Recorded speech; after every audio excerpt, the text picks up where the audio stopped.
Hello everyone, and welcome to another episode of Xaereth Prevails. Today I wanted to talk a little bit about Prevailman, which is my third account. For those of you who don't know, it is not my alt. Some people call it my alt's alt.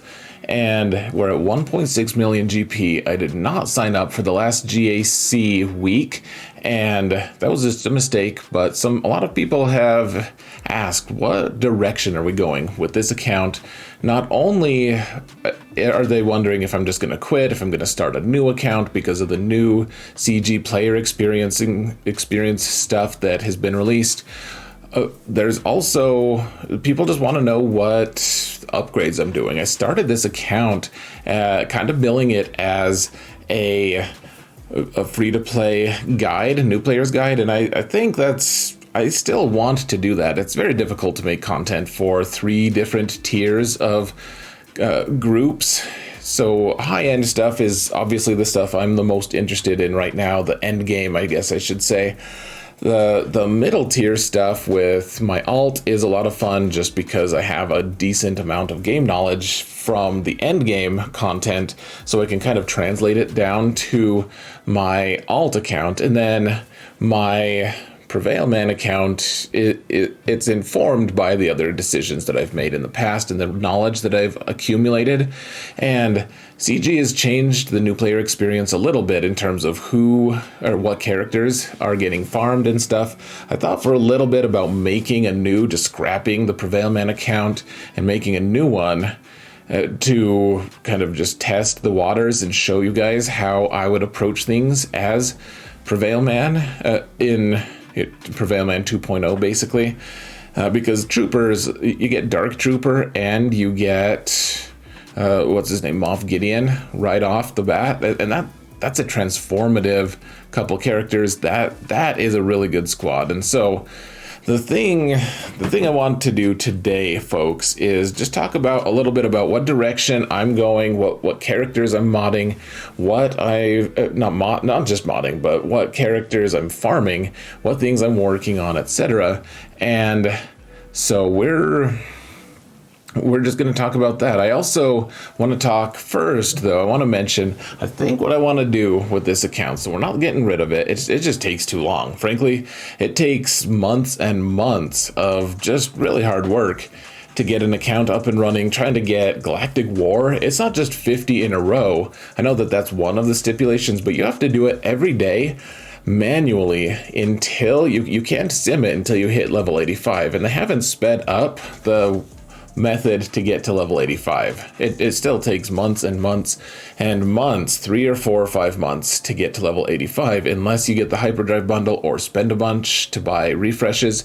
Even with buying refreshes, I did that a little bit with this account. It's still just a monumental task. So I don't want to start over, but what I think I'm going to do, I want to have a goal of something like galactic power at 2 million. This is what your account kind of should look like a little bit.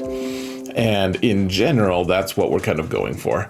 So with all that said, folks, I'm going to just show you guys what my account is, what characters and squads we're going to work for, and on just some insights as to what my thoughts are, how the squads interact, and just the general direction of Prevailman. I don't know how often I'm going to be making videos. I will certainly try to make some. I'll keep putting out my GAC stuff, absolutely. But let me know in the comments what you guys want from this account, what kind of things ideally. But keep in mind that I'm making content, even though I'm trying to make daily content, it's tough to do for 3 accounts. And it has to be realistic. I can't just do a ton of really time-intensive stuff. So that being said, let me know in the comments what your thoughts are. Let's talk a little bit about what characters and squads I'm farming, and then we can move on. So one thing that I've noticed with Prevailman is in GAC is ships have really helped me a lot. Early on, investing in ships was a little bit painful because the people that I am facing constantly are not doing that in ships, and so ships are factored into your matchmaking, And so we'd get harder fights against people with way more developed rosters than me, just because fleets were more developed. But I guess early on, you might take more losses just because of that. But also, there's been a few times that fleets has saved me. That I just keep placing the same fleet, but having 2 versatile fleets is important. Having 3 is even better, even though CG has been saying that they're going to backtrack and not have us need double fleets at such an early GP. You need 3 anyways, because if you fail with 1, because you might get RNG'd, and if that happens, you need to make sure you have something that can actually clean up or something. So what I have on this account right now, I'm in a guild who they're not super high level, but for what their GP is as a guild, they do very well. And so I already have a negotiator unlocked. And in fact, I think I probably have pretty close to being able to unlock to get to 6 stars on negotiator. So that's the fleet I'm developing right now. The characters or the ships that I have that go with them aren't that well developed. So what I'm doing, I have Ahsoka's ship. Need to put some more gear on Ahsoka eventually. That's not really my priority though. We need the Edda ship. Once Edda's up and moving, up at 7 stars, probably get Jedi Anakin a few more gear levels. And I've also been across the time span, finally got General Grievous up to 7 stars. Takes like 7 months. That's another reason. He's like almost the one reason I decided not to start a new account, is he just takes forever to farm, man. It's like a 7-month farm if you want to just be patient. And so Grievous is going to get up to Relic 3. He's probably going to be the only character with relics for a long time, with more than like Relic 0 basically. And you can see I do have Han and Chewie up to Relic 0. Just stay on Relic 0 for all the characters for now. That's going to do you the most good. Darth Vader, Relic 0 as well. Eventually maybe Vader will go up to 3 or something. He doesn't need that high of relics though. And then start farming B1 when you can, when you're at a good spot, because B1, put the Zeta on him so he's twice as dependable, reliable, durable, I guess, whatever word you want to use, as long as it's the accurate word. He's pretty good. So he's gear 9 right now. It's gonna take a while to get him up to 10. I know I have the gear, a lot of it here, but it's just quite a bit. So right now, what I want to do is get Grievous to Relic 3. Like I said, I do have Watt. My guild has been getting Watt shards, so I think we're even at 15. Yeah, we have 15 out of 65. He probably could use this upgrade. I'm not going to give it to him right now, but he could use it. And the key is you put the Zeta on Watt, and then you combine him with General Grievous and a bunch of droids that are kind of staggered in their development. And what happens is, one by one, those droids die. And Grievous, he needs his Zeta on the unique.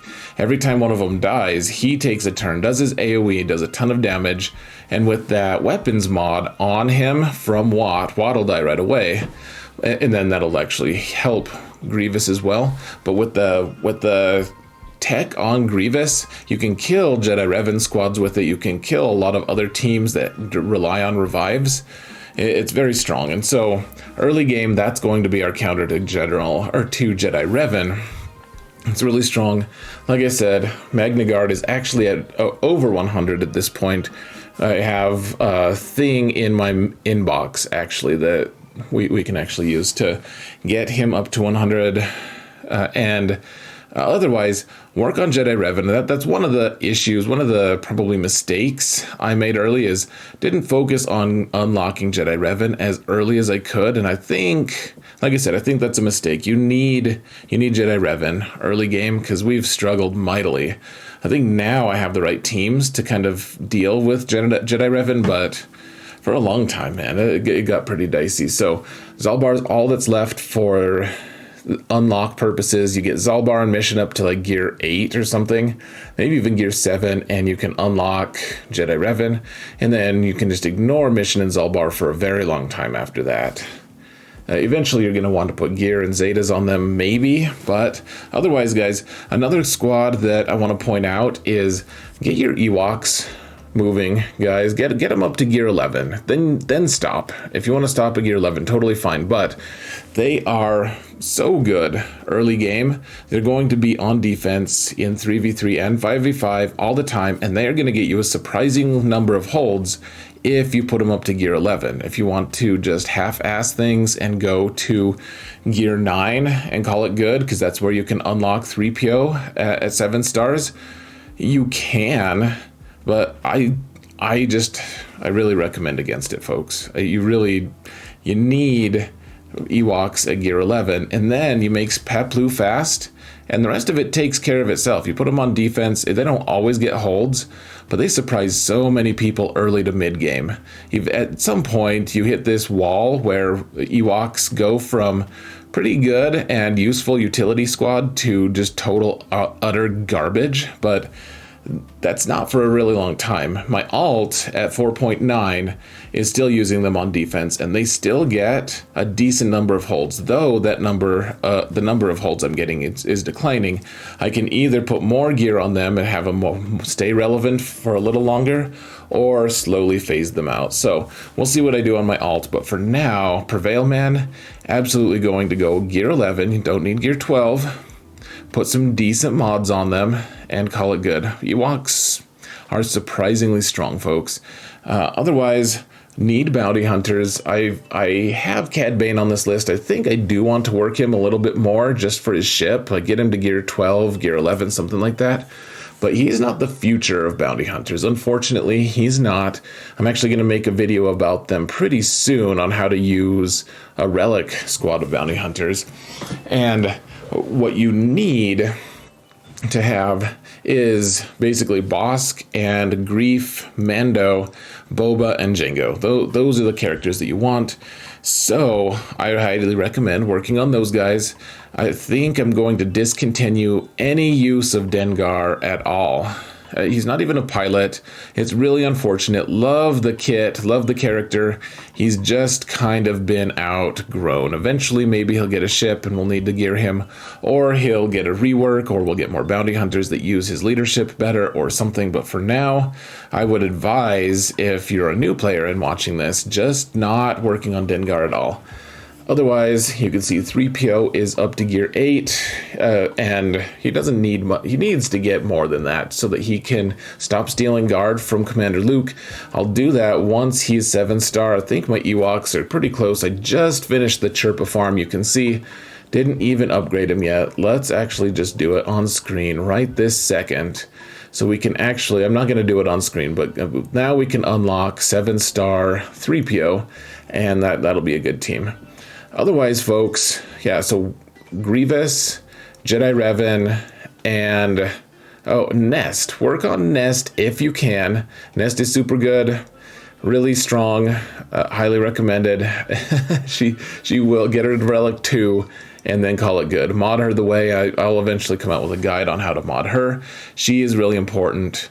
Talzin too, folks. If you can spare the energy, do 3 energy refreshes when you can, and start farming her. Obviously, I haven't followed my own advice that much, but she is important, folks. Get Jyn Erso up to at least unlock status so that you can have Cassian's ship to actually use. Let's see if we can, if she's even available right now. Negative, but she's in the guild store. So. All right, I think I've gabbed for long enough. You can see right now in Cantina I'm working on Kylo. Probably going to shift that eventually, but it's very tempting to stay on this node because his ship is also very strong. But he's kind of outpacing TIE Silencer anyways because he gets double drops and Silencer still only gets single. So not sure what I'm going to do there, but I think the one other squad though, guys, in Cantina you want to farm if you can, and it's not the full squad that you can get in Cantina, but start working in fleet nodes and everything. Work on Geos. This squad hopefully will transform from what it looks like here to something like Gear 8 and, decent mods, whatever. Get the Zeta on Brood. I think it's the Unique. Yeah, the Unique. And Even a Gear 8 Geo squad is a huge pain in the butt. Really strong squad, early game. Probably should have been working on them earlier. Hard to do though. So, that being said, folks, I think that's about it. That's a wrap for Prevailman. We're going to keep making GAC videos for this. I'll try to give you updates. Like I said, let me know in the comments what you want to see from Prevailman, and we'll just see. I am enjoying the account still. It's fun, and it'll be a good thought experiment at the very least. So, anyways, folks, thank you all so much for watching, and remember that in all things, Xaereth prevails.